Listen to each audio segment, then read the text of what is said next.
let's talk about boundaries. Let me just give you the first two boundaries because none of the other ones matter. None of the other ones matter if you don't have these first two. Number one boundary, no contact, no porn. And it sounds like two, but that's in one. No contact at all with affair partners, none. Now, there's going to be an exception to this, which is if there's a child, if there's a job, or if it's a family member, okay? I could spend a whole webinar just on those. But for right now, let's assume that that's not your scenario. Those three things are not your scenario. Then there's no excuse for any contact. All contact needs to stop. And if there's anybody here who is dealing with pornography, whether it's an addiction or just excessive use or whatever, please send me a message, even if it's a private message. Send it to me. I have a special webinar that I can get you access to. Okay. So number one boundary for a relationship, if they're trying to reconcile, no contact, no porn. That's boundary number one. Number two, individual help. Individual help. An unfaithful partner who refuses to do any individual help is not going to ever go deep enough.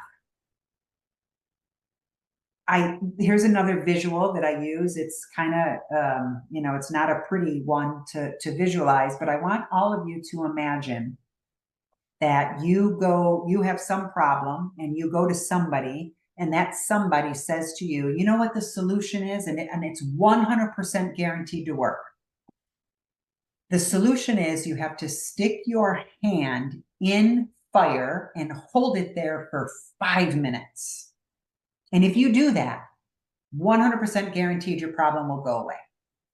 How many people can actually follow through and literally hold their hand in fire for 5 minutes?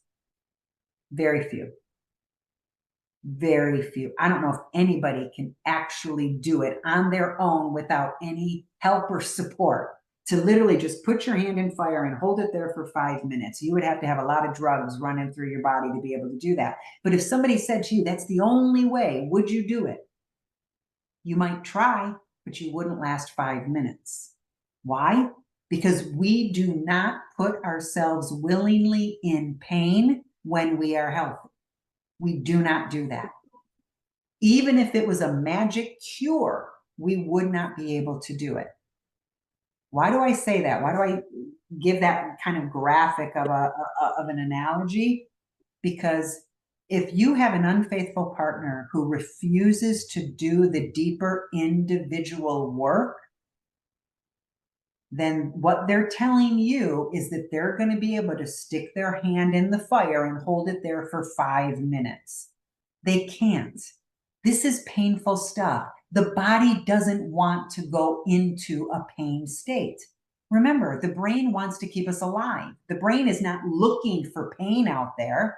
The brain is not going to say, oh yeah, stick your hand in fire for 5 minutes. Let's see how it feels. No, the brain is going to be like, no, and it's going to pull away. It's going to keep pulling away. Our brain doesn't want our body to go into a pain state. Therapy, real good therapy, requires discomfort. It requires a level of being uncomfortable. Now, it's not going to be as painful as sticking your hand in fire. At least I hope it's not. But it requires a level of discomfort that requires some egging on, some support, some guidance. So when I hear unfaithful partners, or I hear the betrayed partner say, my husband refuses to do the work, well, then you're in a toxic environment. He's not going to be able to get to the root cause without somebody guiding him because it's going to be uncomfortable. And if he's uncomfortable, he needs that support. We all do. It's very difficult to go through something that's uncomfortable on our own because the brain is going to be like, nah, don't worry, don't do that. Don't do that. So that's the two boundaries. So for those of you that asked me questions about boundaries, without those two, none of the other ones matter. None of the other boundaries matter. no contact with any affair partners. Again, we've got those 3 exceptions, but no contact, no porn.